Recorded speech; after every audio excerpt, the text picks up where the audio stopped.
This is Sports Vibe TV. We're here today with Josh Lewsey and we've been doing a little bit of cooking. Are you a big foodie, Josh? I enjoy food. I'm not the best cook in the world, but I do enjoy having a go at it when you get the chance to do that, and usually with some friends and sit around the kitchen and ideally with a glass of wine as well. But today is a bit more focused on sort of performance and healthy eating rather than sort of purely just enjoyment, but you can of course do the both together. So if you were to describe to me what your ideal meal would be, an evening meal, what would you say? Well, I tend to, my job is quite hectic, and a lot of people's is, so you don't have that much time to cook in the evenings. What I tend to do, because the nature of my job is, I cook up a decent meal on a Sunday night, then put it in the fridge and pull out what you need, heat it up each evening.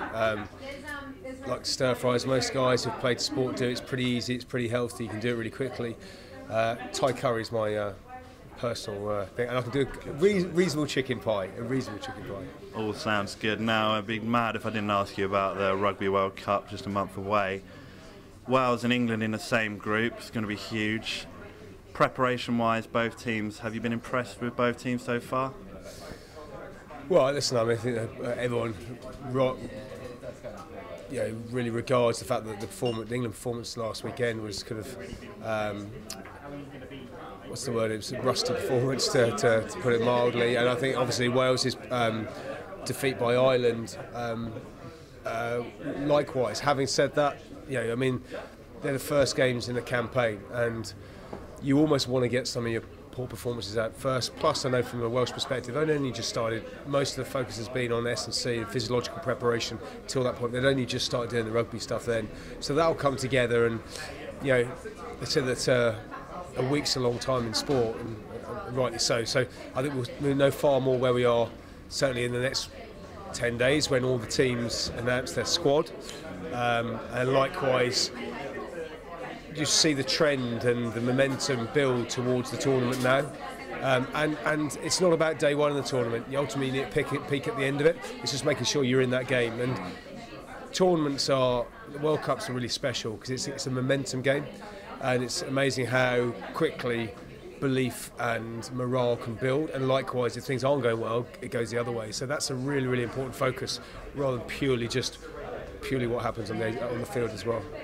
And obviously it being a home World Cup for England, and I'm sure Wales will also reap the benefits being a home nation, how much advantage will that give those two teams at the early stages of the tournament, maybe a little bit nervous, having those home crowds behind them? Well, there's two things there. I think there's 8 games in Wales, which is, I think it's fantastic for the tournament, and I think that